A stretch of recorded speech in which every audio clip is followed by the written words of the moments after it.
سبيل الدموع سبيل مريح تنهدى يا صاحي كي تستريح وبث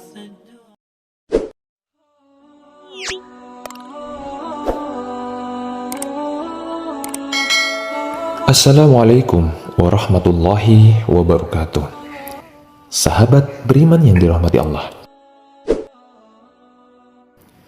Di video kali ini saya akan berbagi sebuah kisah, di mana kisah ini merupakan kisah yang sangat seru. Kisah Nabi Isa dan orang-orang yang serakah. Dikisahkan bahwa Nabi Isa alaihissalam merupakan seorang yang zuhud, atau zuhud itu artinya meninggalkan nafsu dunia. Walaupun peluang memperolehnya selalu ada, ia juga seorang yang warok, memelihara diri dari perbuatan dosa dan syubhat atau yang diragukan kehalalannya. Dalam mencari teman, beliau juga mencari teman dengan ukuran yang sama. Bila dua hal telah hilang dari seorang kawannya, maka Nabi Isa tidak ragu lagi meninggalkan orang itu sebagai sahabatnya. Diriwayatkan Nabi Isa mengembara berdua dengan temannya. Karena lapar, mereka berhenti di sebuah kampung. "Pergilah, cari makanan di kampung itu untuk kita berdua," kata Nabi Isa. Kata Nabi Isa kepada temannya. Kemudian Nabi Isa sholat. Tidak lama kemudian, temannya Nabi Isa ini datang dengan membawa 3 potong roti. Ingat, 3 potong roti. Karena melihat Nabi Isa masih sholat, temannya itu memakan sepotong roti. Berarti tinggal 2 potong roti. Setelah Nabi Isa selesai sholat, Nabi Isa alaihissalam bertanya kepada temannya, "Mana roti yang ketiga?" Kan ada 3 potong roti. Dimakan oleh temannya Nabi Isa 1 potong roti, berarti tinggal 2 potong roti. Lalu Nabi Isa bertanya, "Di mana roti yang ketiga?" Temannya menjawab, "Tidak ada roti yang ketiga, Nabi Isa. Roti kita hanya 2 potong." Padahal Nabi Isa mengetahui bahwa roti ini ada 3 potong. Lalu setelah itu kedua orang bersahabat itu, Nabi Isa dengan temannya meneruskan perjalanannya hingga bertemu dengan seekor rusa yang sedang bermain-main. Nabi Isa memanggil rusa itu di depan temannya. Kemudian disembelih oleh Nabi Isa. Keduanya memakan daging rusa itu sepenuhnya. Kemudian Nabi Isa berkata kepada rusa yang disembelihnya, "Bangunlah. Bangunlah engkau dengan seizin Allah, wahai rusa." Maka rusa itu bangun dan berjalan seperti biasanya. Melihat hal yang demikian, tercenganglah kawan Nabi Isa dan berkata, "Subhanallah, Maha Suci Allah." Maka beliau menugas dengan segera, "Demi Tuhan yang telah memperlihatkan tanda kebesarannya kepadamu, sehingga membuat engkau takjub. Kini aku mau bertanya lagi kepadamu, siapa yang menyimpan roti yang sepotongnya lagi?" Temannya itu menjawab, "Tidak ada, Nabi Isa. Saya hanya menyimpan 2 potong roti ini saja." Padahal Nabi Isa mengetahui bahwa yang memakannya itu adalah temannya sendiri. Selanjutnya mereka melanjutkan perjalanan kembali hingga bertemu sungai besar. Nabi Isa membimbing kawannya berjalan di atas air hingga sampai di seberang sungai. Mengalami keadaan yang demikian, laki-laki temannya itu berkata lagi saking takjubnya, "Subhanallah." Maka beliau bertanya lagi, "Demi kekuasaan Tuhan yang telah memperlihatkan kepada engkau tanda kebesarannya, sehingga membuat engkau takjub.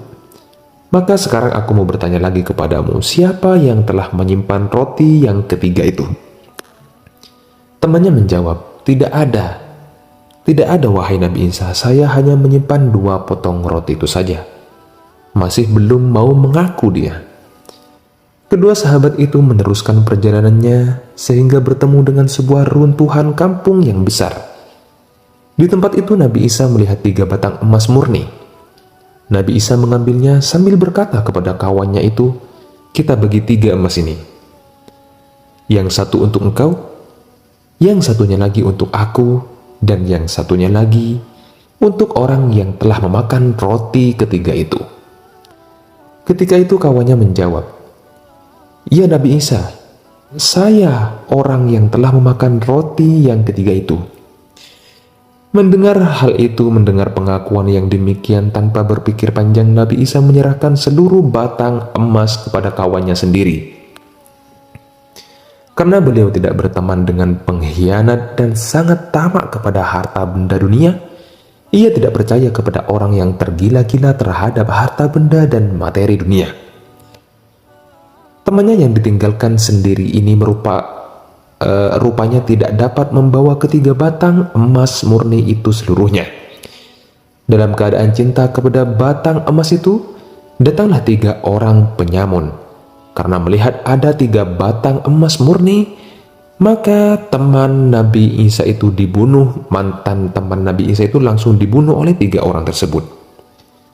Selanjutnya, 3 batang emas itu dikuasai penyamun 3 orang ini. Karena ketiganya lapar, maka kedua orang sepakat jika salah seorang kawannya mencari makanan ke kampung-kampung. "Lalu pergilah cari makanan ke kampung-kampung karena kita sangat lapar," kata temannya. Namun rupanya ketiga telah tergoda oleh setan sehingga masing-masing ingin menguasai emas seluruhnya. Kedua orang yang menunggu sepakat untuk membunuh seorang yang sedang mencari makan. Begitu dia datang dari mencari makan, maka kita bunuh dia serentak, kata temannya, kata kedua orang ini.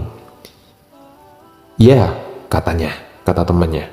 "Baik, setelah dia datang mencari makan dan membawa makanan untuk kita, maka kita bunuh dia agar emas ini dikuasai oleh kita berdua."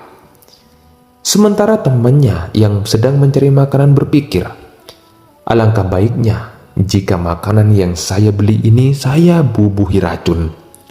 Dengan demikian saya akan mendapat menguasai seluruh emas itu sendiri." Demikianlah, maka makanan dibubuhi racun oleh yang membeli makanan ini. Kemudian kembalilah dia kepada kedua temannya yang menunggu. Tetapi begitu dia datang, kedua temannya menyerangnya hingga dia mati terbunuh. Kemudian yang berdua itu makan makanan yang beracun itu dengan lahap. Tidak menunggu lama, mati pulalah mereka di tempat itu. Dengan demikian, 4 orang tergeletak menjadi mayat karena memperebutkan 3 batangan emas murni. Tidak lama kemudian Nabi Isa kembali dan melewati tempat itu, dan terkejut karena ada 4 mayat laki-laki tergeletak di dekat 3 batangan emas. Dengan menggelengkan kepala, Nabi Isa berkata, Beginilah dunia berbuat terhadap orang yang cinta kepadanya. Wallahu a'lam bishawab. سبيل الدموع سبيل مريح تنهدى يا صاحي كي تستريح وبث